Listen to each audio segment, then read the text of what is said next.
Well, our next guest here on The Current couldn't be more timely with tonight's caucuses. This fall, students in a Monmouth College political science class conducted a national survey to look at if students would want to punish professors for making politically uncivil comments in class. It's all about polarization throughout the U.S. And they found out the answer comes down to a person's political leanings.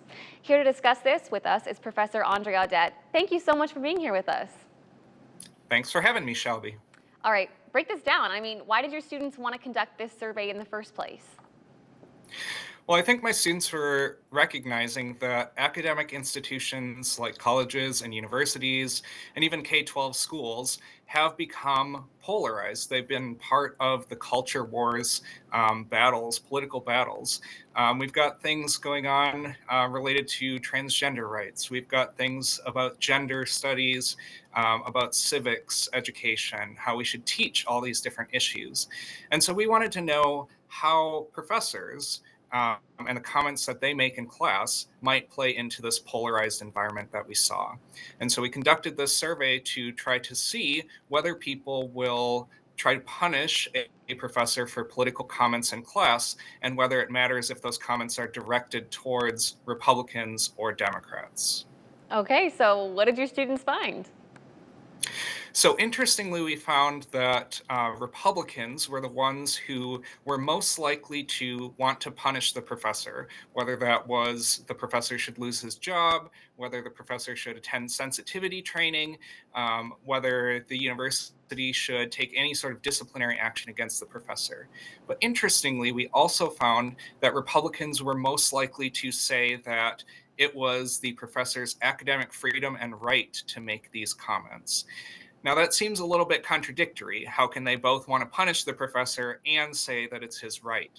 I think this really mirrors what's going on in the world of politics today, where Republicans appreciate some of the brash rhetoric that we see in candidates like Donald Trump, but they also want to control what's going on in academic environments and have a say over the curriculum and the types of comments that professors are making. So it was Republicans that really were interested and invested in these educational issues. So when you look at the results of this survey, this was talking about, college campuses, college professors, but what does it tell you about going into Iowa caucuses tonight and the broader voting public? Absolutely. And we're taking some of our students who worked on this survey to the caucuses tonight to watch a precinct in their voting.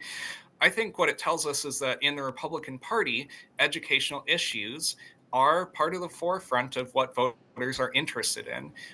We've seen some of candidates like Donald Trump with his 1776 project in trying to control what sorts of civics education students are getting.